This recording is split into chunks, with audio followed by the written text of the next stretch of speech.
En el nombre del Padre, y del Hijo, y del Espíritu Santo. Amén. Con gozo el corazón cante la vida, presencia y maravilla del Señor. De luz y de color bella armonía, sinfónica cadencia de su amor. Palabra esplendorosa de su verbo, cascada luminosa de verdad, que fluye en todo ser que en él fue hecho, imagen de su ser y de su amor. La fe cante al Señor y su alabanza, palabra mensajera del amor, responda con ternura su llamada, en himno agradecido a su gran don. Dejemos que su amor nos llene el alma en íntimo diálogo con Dios, en puras claridades cara a cara, bañadas por los rayos de su sol. Al Padre subirá nuestra alabanza, por Cristo nuestro vivo intercesor, en alas de su Espíritu que inflama en todo corazón su gran amor. Amén. Lectura del libro de Josué, capítulo 3. En aquellos días el Señor dijo a Josué: Hoy empezaré a engrandecerte ante todo Israel, para que vean que estoy contigo, como estuve con Moisés. Tú ordena a los sacerdotes, portadores del arca de la alianza, que cuando lleguen a la orilla se detengan en el Jordán. Josué dijo a los israelitas: Acérquense aquí a escuchar las palabras del Señor su Dios. Así conocerán que un Dios vivo está en medio de ustedes, y que va a expulsar ante ustedes a los cananeos. Miren, el arca de la alianza del dueño de toda la tierra va a pasar el Jordán delante de ustedes. Y cuando los pies de los sacerdotes que llevan el arca de la alianza del dueño de toda la tierra pisen el Jordán, la corriente del Jordán se cortará. El agua que viene de arriba se detendrá formando un embalse. Cuando la gente levantó el campamento para pasar el Jordán, los sacerdotes que llevaban el arca de la alianza caminaron delante de la gente. Y al llegar al Jordán, en cuanto mojaron los pies en el agua, el Jordán va hasta los bordes todo el tiempo de la siega, el agua que venía de arriba se detuvo, creció formando un embalse que llegaba muy lejos, hasta Adán, un pueblo cerca de Sartán, y el agua que bajaba al mar del desierto, el mar muerto, se cortó del todo. La gente pasó frente a Jericó. Los sacerdotes que llevaban el arca de la alianza del Señor estaban quietos en el cauce seco, firmes en medio del Jordán, mientras Israel iba pasando por el cauce seco hasta que acabaron de pasar todos. Palabra de Dios. Te alabamos, Señor. Hemos comenzado hoy la lectura del libro de Josué, pero no estamos leyendo desde el capítulo 1, estamos leyendo el capítulo 3. Sin embargo, es muy importante que recordemos qué contienen los dos capítulos anteriores. El capítulo 1 es la llamada que el Señor le hace a Josué. Después de la muerte de Moisés, siervo del Señor, dijo el Señor a Josué, hijo de Nun, ministro de Moisés: Moisés mi siervo ha muerto. Ahora levántate y pasa el Jordán con todo este pueblo, para ir al país que yo voy a darles.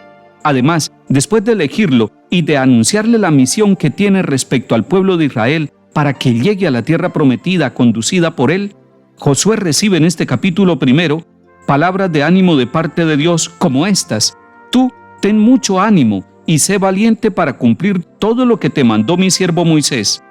No te desvíes ni a izquierda ni a derecha. Y más adelante vuelve a decirle: ánimo, sé valiente. El Señor que eligió a Josué lo está animando para que pueda cumplir su misión. Todos nosotros, hombres y mujeres, también somos llamados a una misión. Josué es invitado a ser continuador de la obra que inició Dios a través de Moisés.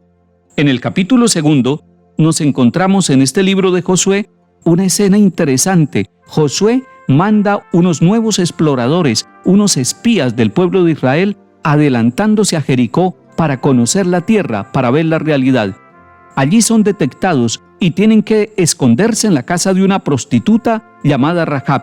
Y allí, en esa casa de la prostituta, ella los esconde y los libra de la muerte. No son capturados y ellos después pueden volver a encontrarse con Josué, quien los esperaba con la información que trajeran del pueblo. Dios ha elegido lo pobre del mundo para salvar a la humanidad.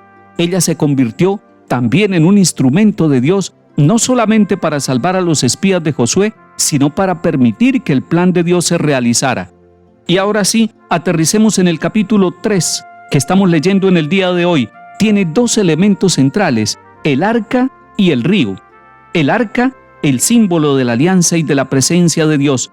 el Dios de la alianza, el Dios vivo, el Dios que camina con el pueblo de Israel y que está acompañando a Josué, así como acompañó a Moisés, hace un prodigio. El río, tocado por los pies de los sacerdotes que portan el arca, se detiene en su cauce, y es un signo maravilloso de la presencia liberadora de Dios. El segundo signo importante es el río. En el capítulo 3 de Josué se nos está diciendo que así como la salida de Egipto encontró un obstáculo que era el paso del Mar Rojo, y Dios superó este obstáculo de manera prodigiosa para que el pueblo empezara el camino por el desierto, ahora después de todo el caminar por el desierto, llega una nueva prueba: cómo cruzar el Jordán, y es Dios con el arca, con su presencia, con su poder, quien soluciona este problema para que el pueblo pueda, cruzando el río, llegar a la libertad. Que el Señor hoy nos ayude a cruzar el río de nuestros obstáculos, de nuestros problemas, con la presencia de Dios, con el arca de la alianza de Dios, que hoy son los sacramentos, que es la palabra y que es la iglesia, para que de esa manera podamos nosotros llegar al encuentro de la tierra que el Señor nos ha prometido.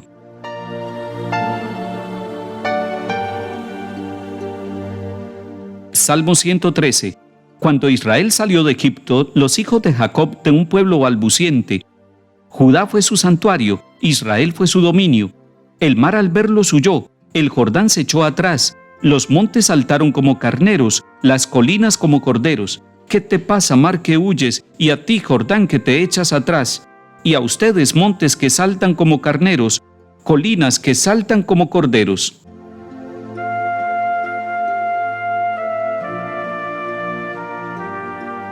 Lectura del Santo Evangelio según San Mateo, capítulo 18. En aquel tiempo se adelantó Pedro y preguntó a Jesús: Señor, si mi hermano me ofende, ¿cuántas veces lo tengo que perdonar? ¿Hasta 7 veces? Jesús le contesta: No te digo hasta 7 veces, sino hasta 70 veces 7. Y a propósito de esto, el reino de los cielos se parece a un rey que quiso ajustar las cuentas con sus empleados.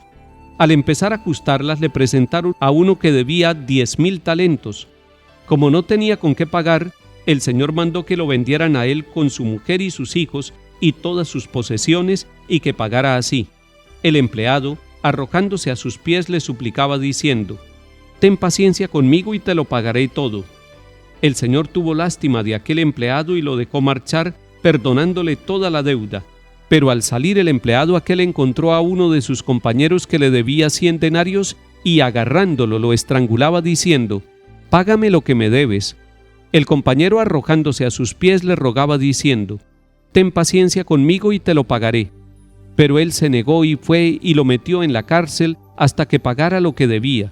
Sus compañeros, al ver lo ocurrido, quedaron consternados y fueron a contarle a su señor todo lo sucedido. Entonces el Señor lo llamó y le dijo: Siervo malvado, toda aquella deuda te la perdoné porque me lo pediste. ¿No debías tú también tener compasión de tu compañero como yo tuve compasión de ti? Y el Señor, indignado, lo entregó a los verdugos hasta que pagara toda la deuda. Lo mismo hará con ustedes mi Padre del cielo si cada cual no perdona de corazón a su hermano. Cuando acabó Jesús estas palabras, partió de Galilea y vino a la región de Judea, al otro lado del Jordán. Palabra del Señor. Gloria a ti, Señor Jesús. Jesús enseña a sus discípulos, a cada uno de nosotros, a perdonar. Perdonar no es un tema que se estudia. Perdonar es una actitud que se vive. Por eso cuando Pedro le pregunta a Jesús: ¿cuántas veces tengo que perdonar a mi hermano si me ofende? Jesús le dice: hasta 70 veces 7. Y no como Pedro diría, 7 veces. Y a Pedro le parecía mucho tener que perdonar 7 veces. Pero Jesús le dice: mucho más. Se perdona siempre. Y perdonando se aprende a perdonar. No se hace un curso de perdón. Sencillamente perdonando se aprende a perdonar. Y cuando uno aprende a pedir perdón también por las equivocaciones propias, entiende lo importante que es el ser perdonado. Cuando nosotros pensamos en la iglesia, en el sacramento del perdón, tenemos una maravillosa experiencia. El Señor nos perdona a nosotros 70 veces 7.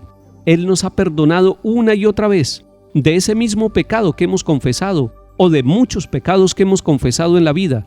Y Él sabe que nosotros necesitamos el perdón. y el perdón le da al que perdona una alegría especial en su corazón porque acaba con todo resentimiento, pero al que es perdonado también porque le quita la culpa, esa culpabilidad de haberse equivocado.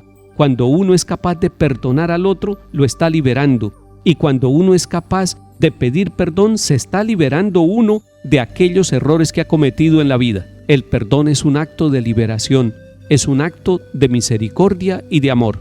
Hoy perdone y dedíquese a perdonar toda la vida. No piense que hay pecados o fallas que usted no puede perdonar. Somos hijos del Dios del perdón y Él perdona 70 veces 7, incluso los pecados más graves que usted y yo hayamos cometido en la vida. Que el Señor nos bendiga y acompañe en el nombre del Padre, y del Hijo, y del Espíritu Santo. Amén.